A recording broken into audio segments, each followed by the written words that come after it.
Hello everyone! Join us today for this unboxing video here on our channel, This Teaching Mumma.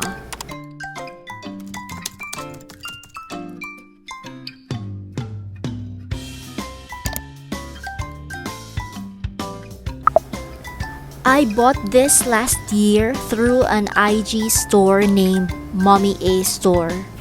And this is the third time na nag-order ko sa iyahang store because I really like the educational materials that she is selling.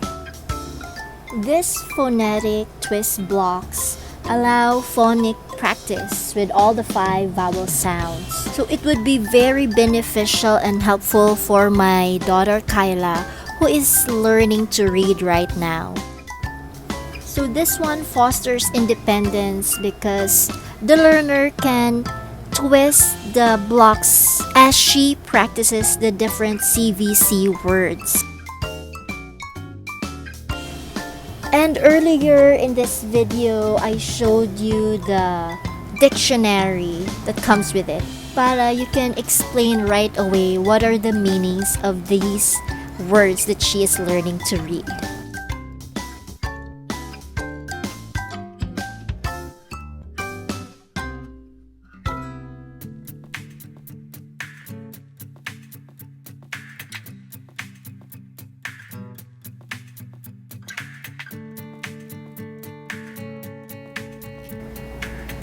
So right now, Kyla is practicing using these twist blocks.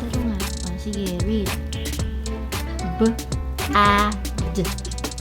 Bad. Hat. Hat. Oh, then twist it. Rat. Rat. Hat. Like right sige, now, next. it's hot. You turn the knob. I'll Kali, beginning letter siya. Sige, one turn lang. Kana. This one? Oh, yes, you read. Sure ka? Yes. Are you sure? Sige na. Are you very Cob. Kanik. Cob. One more time. Cob. Oh, sige, i-turn. Egg. Oh, correct. Oh, you turn the beginning sound. I want the ending sound. Beginning first. And then. Dapat G. Sige. Met. Met. Tama. Le. Let. Let. Correct. Oh, i-turn daw. After practicing her CVC words with the twist blocks, now she can finally practice or enjoy her new colored pens. So shout out to our Tita Mara for giving Kyla her new colored pens.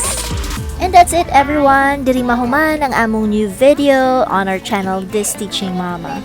So don't forget to hit like and subscribe to our channel so you can get more updates with our new videos. See you next time. Daghang salamat. Bye-bye!